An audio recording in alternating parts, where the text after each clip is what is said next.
여러분 안녕하십니까? 뉴스투데이 제주입니다. 그동안 학교폭력이 발생하면 학교폭력대책위원회를 무조건 열도록 해서 교사 업무가 마비되고 전문성이 떨어지는 학부모들의 참여가 많아 처벌 수위를 놓고 공정성 논란이 끊이지 않았는데요. 내년 3월부터는 교육지원청에서 학교폭력을 처리하게 되는데 공정성이 확보될지 주목됩니다. 이소연 기자입니다. 중학생 자녀를 둔 김모 씨. 지난달 김 씨의 자녀가 온라인상에서 친구들을 험담했다는 이유로 열린 학교폭력대책위원회 학폭위에서 강제 전학 조치를 통보받았습니다. 부모는 편향된 조사가 이뤄졌다며 제주도 교육청에 재심을 신청하기로 했습니다. 심의 이전에 우리 아이에게 처벌의 수위를 미리 언급을 하셨거든요. 그리고 관련 학생 중 어머니가 운영위원이고 학폭위의 구성위원 중에 한 사람이었기 때문에 어떠한 연관성도 있지 않았나라는.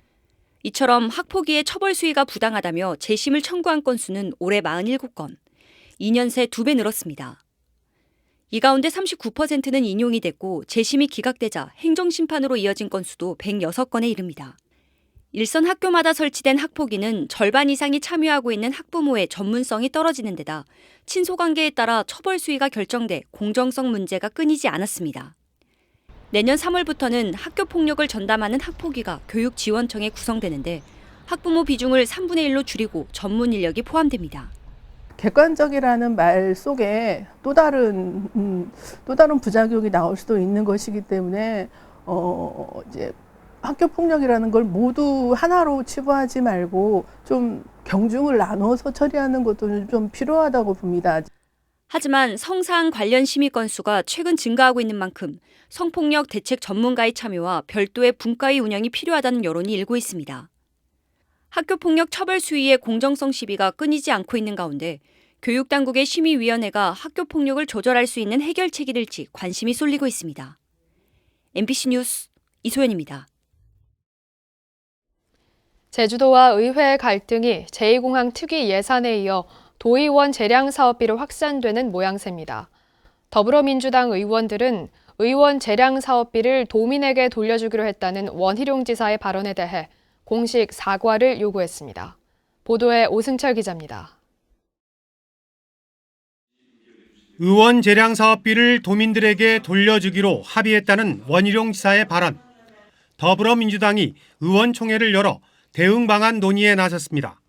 지사가 합의되지 않은 사안을 일방적으로 공식화해 졸지에 의회만 예산을 맘대로 쓰는 부도덕한 집단이 됐다는 비판이 쏟아졌습니다. 제2공항 특위 예산 부동의 사태에 대한 비난을 피하기 위한 전략적 발언이라는 해석도 나왔습니다. 쌈짓돈 예산처럼 쓰여지는 예산을 도민들께 돌려주겠다. 이렇게 표현하는 것 자체부터가 의회를 아주 모멸을 떠나서 능멸을 주기 위한 전략적 발언이 아니었는가 보고 지사의 공식적인 사과가 있어야 되겠다. 여파는 임시회 본회의까지 이어졌습니다. 강민숙 의원은 의사진행 발언을 통해 지난 정례회 폐회식에 이어 또다시 재량 사업비 문제를 도마에 올렸습니다. 개인으로 개인 의원들이 각자 가지고 있다가 개인적으로 썼다가 이제는 도민들에게 돌려주겠다. 이런 표현 아닙니까? 이런 표현에 의원님들 왜 반발 안 하십니까? 원희룡 지사는 재량 사업비 발언에 대해 유감을 표명하라는 김태석 의장이 제안해도 별다른 답을 하지 않았습니다. 의원 전체에 대해서 상당히 도덕적인 문제를 제기한 표현인 것 같아가지고 어떻게 지사님 유감 표명하실 생각 없으십니까? 대신 오후 늦게 김현민 기획조정실장이 존중과 감사의 표현이 오해를 불러왔다며 원 지사를 대신해 유감을 표명했습니다. 투명성과 절차성을 확보하는 데 함께 해주시겠다는 도의 예결위와 협의가 있었습니다. 그에 대한 존중과 감사의 표현을 도민 여러분께 알리고자 했던 것이 제2공항으로 시작된 도와 의회의 갈등은 서로 양보나 타협 없이 더 확산되고 깊어지는 모양새입니다. MBC 뉴스 오승철입니다. 제주도의회 제2공항 갈등해소 특별위원회 박원철 위원장과 위원들은 내일 국토교통부를 방문합니다. 제2공항 특위는 어제 회의를 열고 특위 운영에 대한 협조와 특위 활동이 끝날 때까지 제2공항 기본계획 고시를 미뤄줄 것을 요청하는 의견서를 국토교통부에 전달하기로 의결했습니다. 또 전문가 자문위원회와 이해 당사자 협의체 구성, 도민 의견 수렴 방법과 시기 등에 대한 세부 활동 계획을 확정했습니다.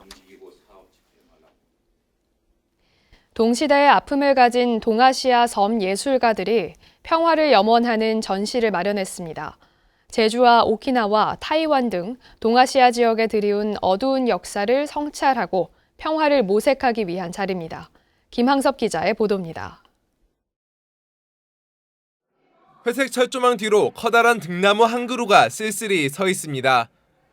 나무줄기는 철조망을 타고 이리저리로 뻗어나갑니다.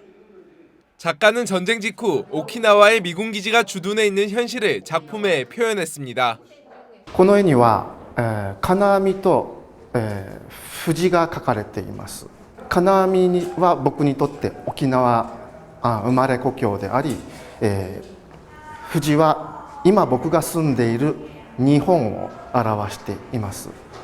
제주와 오키나와, 타이완 등 세계섬 지역 예술인들이 동아시아에 들여온 전쟁과 제국주의, 국가폭력의 어두운 역사를 성찰하고 이를 예술로 표현한 특별 전시를 마련했습니다. 한국과 일본, 대만, 홍콩, 베트남 등 5개 나라의 작가 86명이 참가한 이번 전시는 3개의 섹션으로 구성돼 예술을 통해 평화를 모색하는 작품 100여 점을 선보입니다. 지난해 일본의 국제예술제에서 정치적 탄압으로 전시가 중단됐던 평화의 소녀상도 만날 수 있는 기회입니다. 과거를 성찰하고 지금 현재를 직시하고 그리고 미래의 평화를 불러오는 이런 예술 활동을 계속 해나간다는 의미에서 담론이 쌓이고 예술가들의 네트워크가 쌓이는 활동을 지속할 것입니다. 지난 1년간 제주 4.3과 강제징용, 위안부 등을 탐구해온 작가들의 평화를 위한 연대이기도 한 이번 전시는 제주를 시작으로 오키나와와 타이완 등을 순회하며 개최될 예정입니다. MBC 뉴스 김항섭입니다. 명칭 논란에 휩싸였던 해병대 교육훈련단 김두찬 관에 대해 해병대 사령부가 명칭 변경을 검토하고 있습니다.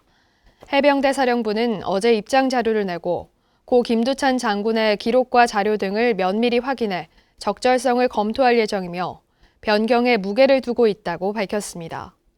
제주 4.3 평화재단과 기념사업위원회는 한국전쟁 당시 제주에서 총살 명령을 내린 김두찬을 교육센터 이름으로 지었다며 이름 변경과 사과를 촉구했습니다. 음주운전 단속 기준과 처벌을 강화한 이른바 윤창호법이 시행된 지 1년이 됐습니다. 법 시행 직후 잠시 주춤하던 음주운전은 다시 기승인데요. 연말연시 집중단속에서 어제 하루에만 6명이 적발됐습니다. 박성동 기자입니다. 왕복 6차선 도로에 경찰이 음주 단속에 나섰습니다. 주행 중인 차량들을 차례로 세워 음주 측정을 실시합니다. 단속이 시작되고 1시간여. 네, 됐습니다. 0.105. 이건 면허 취소 수치해드립니다. 혈중 알코올 농도 0.105%, 면허 취소 수준입니다. 또 다른 운전자는 단속에 적발되자 딱 2잔 마셨다며 읍소하기도 합니다. 30 절대 안 넘습니다. 30 넘는데요. 33. 33. 네. 33 단속돼요. 그러니까. 33은 좀. 뭐가요? 지난해 음주운전에 대한 처벌이 강화되면서 음주운전 단속 기준도 혈중 알코올 농도 0.03% 이상으로 강화됐습니다. 소주 한 잔만 마셔도 단속 대상이 될 수 있는 수치입니다. 기준 강화된 건데 그거는 생각하시고 마시신 거예요? 이제까지 음주 단속이 0.03%를 넘어본 적이 없는데. 이날 단속에서 적발된 음주운전자만 6명. 만취 상태로 신호 대기 중에 잠들었다 경찰에 적발된 운전자도 있습니다. 윤창호법이 시행된 지난해 12월 18일 이후 제주에서 음주운전으로 적발된 사례는 1,600여 건으로 1년 전 3천여 건에 비해 절반 가까이 줄었습니다. 하지만 올해 상반기까지는 적발 건수가 전년보다 36% 수준에 그쳤지만 7월부터는 다시 오름세로 돌아서 지난해와 비슷한 수준을 보이고 있습니다. 윤창호법 시행 초기 반짝 효과로 그친다는 우려가 나오는 이유입니다. 바로 직후에는 많은 분들이 단속이 강화된 걸 알아가지고 이제 그 많이 자제하는 편이었지만은 요즘 들어가지고는 아무래도 이 마음가짐들이 좀 흐트러졌는지. 최근 3년 동안 제주에서 음주운전 사고로 숨진 사람은 20여 명. 올 들어서만도 3명이 목숨을 잃었습니다. 경찰은 이번 주부터 내년 초까지 연말연시에 집중적으로 음주운전을 단속할 계획입니다. MBC 뉴스 박성동입니다.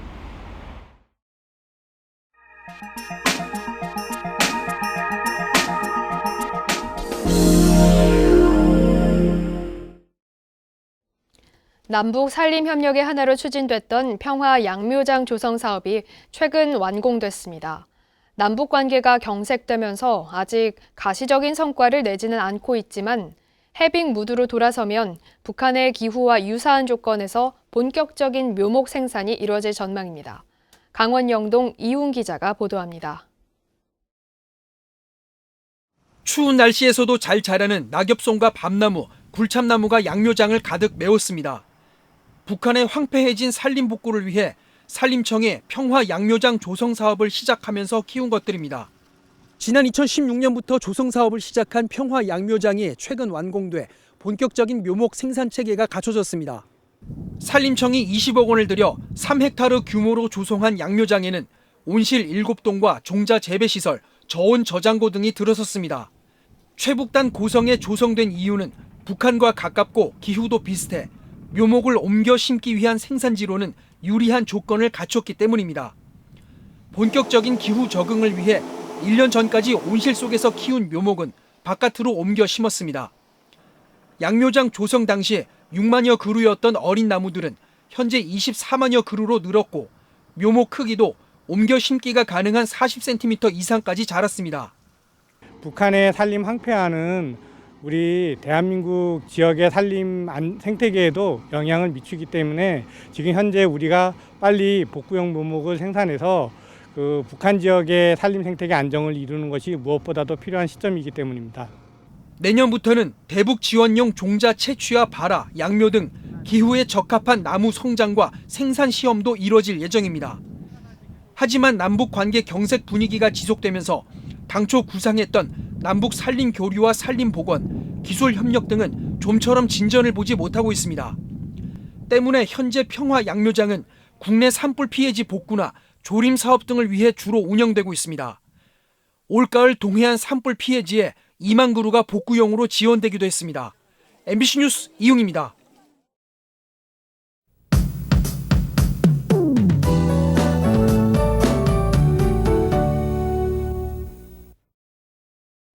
오늘 외출하실 때는 어제보다 더 따뜻한 옷차림 하셔야겠습니다. 내일까지는 차가운 북서풍이 불면서 기온이 낮겠는데요.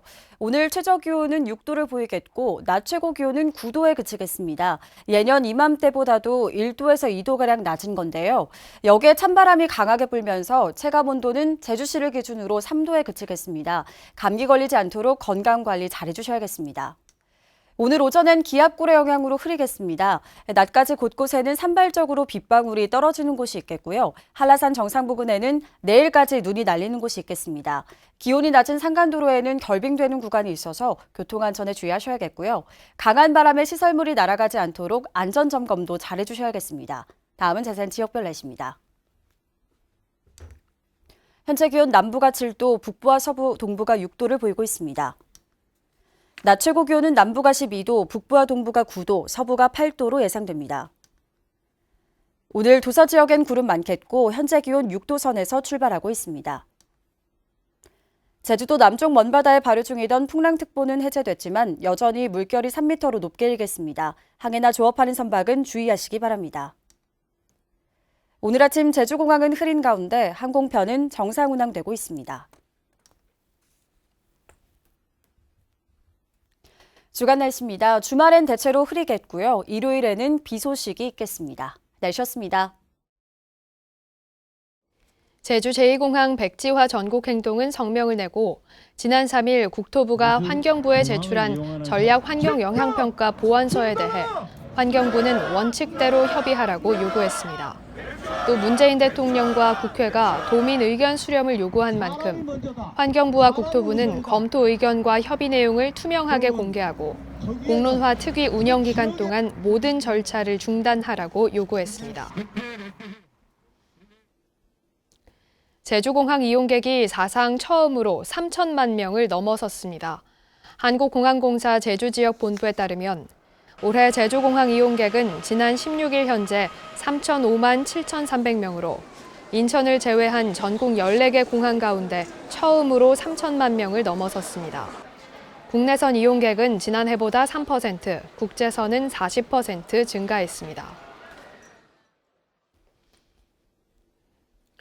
취약계층 학생들을 위한 꿈바당 교육문화 학생카드가 발급됩니다.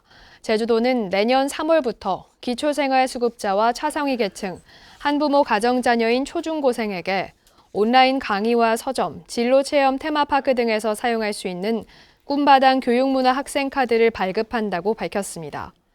지원 금액은 초등학생은 30만 원, 중학생은 40만 원, 고등학생은 50만 원입니다. 실업급여를 받는 청년들이 해마다 늘고 있습니다. 제주도와 호남지방통계청이 작성한 제주 청년 통계에 따르면 2016년 4천여 명이던 청년 고용보험 실업급여 수급자는 지난해 5천여 명으로 늘었고 1인당 수급 금액도 2016년 368만 원에서 지난해 443만 원으로 증가했습니다. 도내 청년 10명 가운데 3명은 미취업자로 6명은 전공과 관계없는 일을 하는 것으로 나타났습니다. 제주도는 제72주년 4.3 희생자 추념식 슬로건을 전국 단위로 공모합니다. 공모는 다음 달 10일까지 진행하며 심사를 거쳐 4.3의 아픔과 화해, 평화의 의미를 담은 슬로건을 선정할 방침입니다. 선정된 슬로건은 선전탑과 현수막, 홍보자료 등 제72주년 4.3 희생자 추념식 홍보물로 활용하게 됩니다.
뉴스투데이 제주를 마치겠습니다. 여러분 고맙습니다.